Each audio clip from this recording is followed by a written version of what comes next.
நீங்கள் 2 பேரும். நண்பர்களே, இப்போ பார்த்தீங்கன்னா ரொம்ப தரமான சம்பவத்தை பண்ணியிருக்காரு விஜய் சேதுபதி அப்படின்னு தான் சொல்லணும். இன்றைக்கி பார்த்தீங்கன்னா எப்போ ரெட் கார்டு கொடுப்பாங்க அப்படின்றது போல தான் எல்லாரும் நேற்று எபிசோட் பார்த்ததுலேருந்து கேட்டுட்டு இருந்தாங்க. இன்றைக்கி பார்த்தீங்கன்னா பார்வன் கமருதீன் 2 பேர்த்தையும் நல்லா வச்சு செஞ்சுருக்காங்க.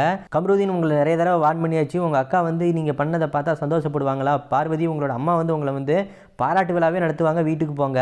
ஒரு பொண்ணை இந்த மாதிரி எட்டி உதச்சி அந்த கதவுல போட்டு அவங்கள இடித்து இந்த மாதிரி பண்ணனதுக்கு உங்கள் 2 பேருக்கும் பாராட்டு விழா கிடைக்கும், நீங்கள் வெளியில் போங்க அப்படின்னு சொல்லிட்டு ரெட் கார்டு கொடுத்துருக்காங்க.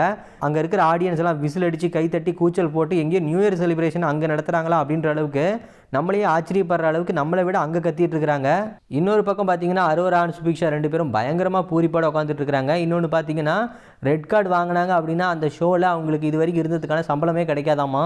இதில் பிஆர் டீமுக்கு வந்து சம்பளம் கிடைக்காது, என்ன பண்ணுவாங்க அப்படின்றது போல் எல்லாரும் ட்விட்டரில் போட்டு ரொம்பவே ட்ரெண்ட் பண்ணிட்டு இருக்கிறாங்க.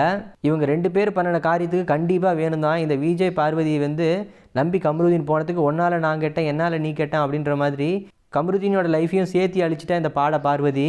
கமருதீனை பார்வதி கண்டுக்காமல் விட்டுருந்தாலா கமருதீன் பேசிட்டு கம்முன்னு இருந்திருப்பான்.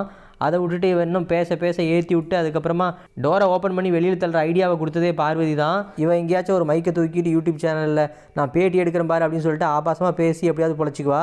பாவம் அந்த பையன் ஏதோ 1-2 சீரியல் நடிச்சுட்டு இப்போ தான் மேலே வளர்ந்து வந்துட்டு இருந்தான். அவன் லைஃப்பை முடிச்சு விட்டா. இதில் வேறு இந்த மக்கு கமருதீன் இன்றைக்கான லைவில் உட்காந்து அழுதுட்டு இருக்கிறான். இப்போ அழுது என்ன பிரயோஜனம்? அவன் சொல்கிறப்ப கேட்டு எல்லாம் தலையாட்டி பண்ணினப்ப யோசிச்சிருந்தா இன்றைக்கி இந்த நிலைமை வந்திருக்காது.